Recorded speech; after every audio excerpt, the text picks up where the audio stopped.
দেশে ফিরে জোড়া সুখবর দিলেন শাকিব খান। অবকাশ যাপনের জন্য দীর্ঘদিন যুক্তরাষ্ট্রে ছিলেন ঢালিউড মেগাস্টার শাকিব খান। সম্প্রতি দেশে ফিরেছেন তিনি। আর দেশে ফিরেই ভক্তদের দুইটি সুখবর জানিয়েছেন অভিনেতা।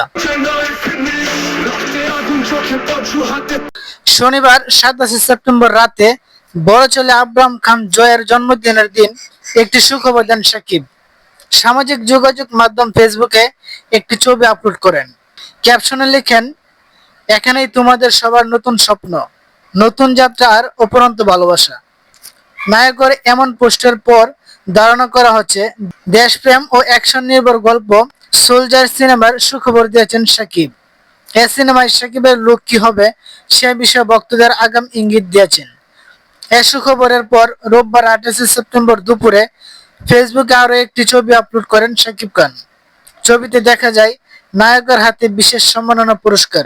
ক্যাপশনে শাকিব খান লিখেন, বাংলা সিনেমাকে বিশ্বমঞ্চে নিয়ে যাওয়ার জন্য সিনেমায় আমার রজতী জয়ন্তী এটা আগামী দিনগুলোতে আরো কঠোর পরিশ্রম ও ভালোভাবে কাজ করার অনুপ্রেরণা যোগাবে।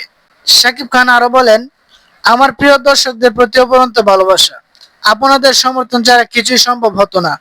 আমাকে এত সম্মান দেওয়ার জন্য ধন্যবাদ। প্রসঙ্গত, শাকিব খান অভিনীত সর্বশেষ সিনেমা তাণ্ডব সিনেমাটি চলতি বছর কোরবানি ঈদে মুক্তি পেয়েছিল।